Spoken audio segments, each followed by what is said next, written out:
علی بھائی آج کا پہلا سوال ہے، 16 اگست 2019 کو فرائیڈے کے دن علی بھائی نے مولانا طارق جمیل صاحب حفظہ اللہ سے ملاقات اور عیادت کے لیے ان کے آبائی گھر گئے تھے۔ پلیز اس ملاقات کی تفصیلات سے آگاہ فرمائیں تاکہ عوام الناس کے لیے بھی رہنمائی کا سبب ہو سکے۔ ہاں جی، الحمدللہ یہ ویسے ملاقات تو ہم نے خفیہ رکھی تھی، اس طرح جو ہے وہ اس کا ڈنڈورا نہیں پیٹا تھا، پھر اور پرابلمز کھڑے ہو جاتے ہیں۔ مولانا طارق جمیل حفظہ اللہ تعالی کچھ عرصے سے جو ہے وہ آدھے سر کے درد کی تکلیف میں مبتلا ہے۔ دعا کریں اللہ تعالیٰ ان کے لیے شفا والا معاملہ فرمائے، آمین۔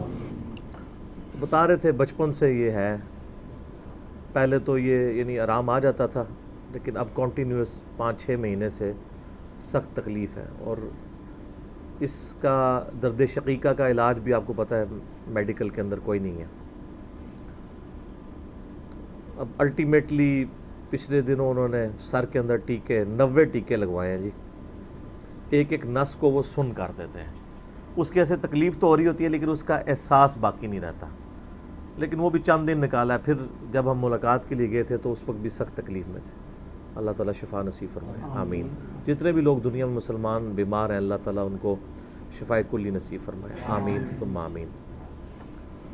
تو چونکہ مجھے علم تھا اس بات کا، وقتاً فوقتاً فون پہ ان سے بات ہوتی رہتی تھی، تو میں نے 1-2 دفعہ عرض کیا کہ میں عیادت کے لیے حاضر ہونا چاہتا ہوں، تو کہنے لگے میری کنڈیشن ایسی نہیں کہ میں ملاقات کر سکوں، اور ڈاکٹرز نے مجھے ملاقات سے روکا ہوا ہے، گفتگو کرنے سے روکا ہوا ہے۔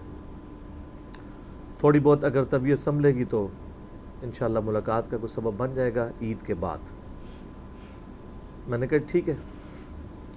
تو جب چاند رات تھی یہ بڑی عید کی، 10 ذوالحجہ 1440 ہجری، تو اسی رات 10:30 بجے مجھے فون آیا، لیکن میں فون اٹینڈ نہیں کر سکا، 2-3 دفعہ کال آئی۔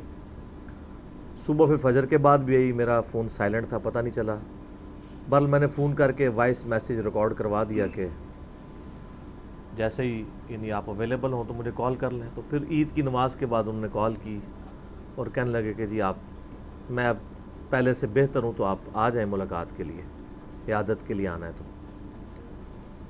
تو یہ بات ہے منڈے والے دن کی۔ تو میں نے کہا جی بہتر تو یہ ہے کہ ہم جمعے والے دن ہی آپ کے پاس آئیں، وہ زیادہ کنوینئنٹ ہے۔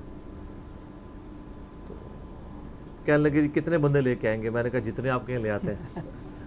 ظاہر ہے ہر بندے کی ایک خواہش ہے، ایک سیلیبریٹی تو ہیں وہ اس وقت، اس میں تو کوئی شک نہیں ہے۔ تو کہتے نہیں زیادہ لوگ نہ ہو۔ پھر میں نے یعنی ڈیسائیڈ کر کے 8 جنت کے 8 دروازوں کی نسبت سے 8 بندے سلیکٹ کیے سمیت میرے۔ جو صحیح مسلم میں حدیث ہے کہ جو شخص وضو کرنے کے بعد ایک دفعہ پڑھ لے اشہد ان لا الہ الا اللہ وحدہ لا شریک لہ واشہد ان محمدا عبدہ ورسولہ، تو اللہ تعالیٰ اس کے لیے جنت کے 8 دروازے کھول دے گا، جس دروازے سے چاہے وہ داخل ہو۔ سبحان اللہ۔ تو پھر میں نے باقی بھائیوں سے مشورہ کیا کہ جی اس طرح ہم کوئی سلسلہ رکھتے ہیں، لیکن ہم نے اس کو ملاقات والے پروگرام کو پورا خفیہ رکھا ہوا تھا آخری وقت تک، یعنی تاکہ یہ ڈسکلوز نہ ہو۔ انہوں نے اپنے آبائی گاؤں میں ہمیں بلایا۔ وہ آبائی گاؤں یعنی ملتان کے اندر ہی آتا ہے، ایک قصبہ ہی ہے تلمبا۔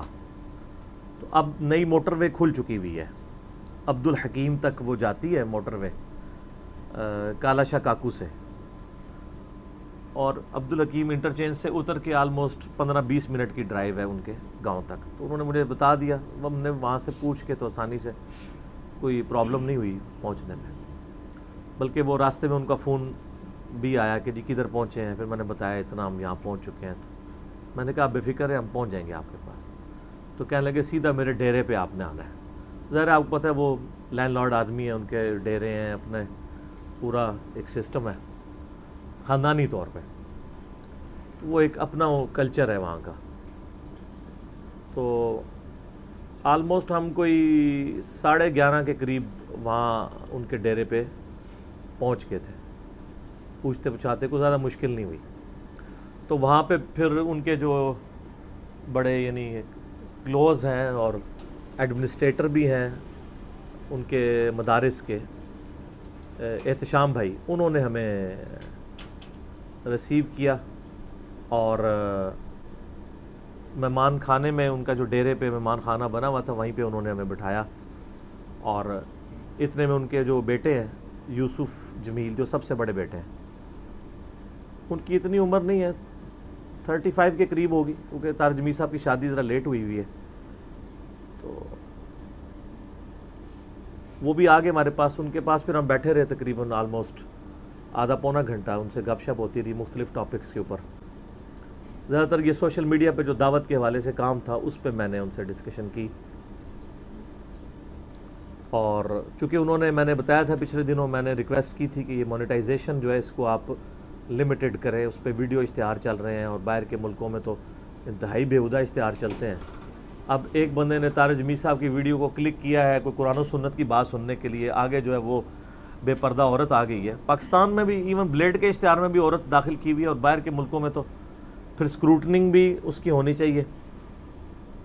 تو ماشاءاللہ انہوں نے یعنی سن لی یہ بات جو پہلے میں نے فون پہ عرض کیا تھا. تو انہوں نے اپنے بیٹے سے مشورہ کر کے مونیٹائزیشن ختم کروا دی. تو میں نے پھر یوسف بھائی سے بات کی کہ میں نے ان کو بھی کہا تھا آپ ختم نہ کریں، کیونکہ پھر وہ مین سٹریم سے چینل آؤٹ ہو جاتا ہے. مونیٹائزیشن والا چینل جو ہے وہ پروموٹ ہوتا ہے یوٹیوب کی طرف سے. تو آپ اسکروٹننگ کر دیں جس طرح ہمارے بھائیوں نے کی ہوئی ہے کہ ویڈیو اشتہار کوئی نہیں آئے گا، اور جے پی جی اشتہار جو ہیں وہ بھی ان کی کیٹیگرائزیشن ہو جائے، اس کے مطابق وہ ڈسپلے ہو. کہنے لگے جی ہم اس کے اوپر ورکنگ کر رہے ہیں انشاءاللہ تعالیٰ. اور اس کے علاوہ اور کافی ساری چیزیں ڈسکس ہوئیں جو کچھ کانفیڈینشیل بھی ہیں، وہ ضرورت نہیں ہے اس کو ڈسکس کرنے کی. اسی دوران پھر مولانا کی طرف سے پیغام آ گیا جی ان کو گھر لے آئیں اپنے گھر میں. وہ اپنے بیڈ پہ تھے. یہ بھی ہمارے لیے ایک خوشی کی بات تھی. انہوں نے اپنے بیڈ تک ہمیں یعنی رسائی دی اور بڑے اچھے طریقے سے یعنی انہوں نے ریسیو کیا. اس کی تصاویر بھی ہیں، کچھ بھائیوں نے ویڈیو بھی چھوٹی سی بنا لی تھی، تو انشاءاللہ ہم ساتھ اٹیچ کر دیں گے. یعنی بڑی محبت کی. بیڈ پہ لیٹے تھے، میں نے کہا لیٹے رہیں، اٹھ کے وہ جناب کھڑے ہوئے بڑے اچھے طریقے سے معانقہ کیا، ماتھے پہ بوسہ دیا اور دعائیں دیں. میں نے بھی دست بوسی کی.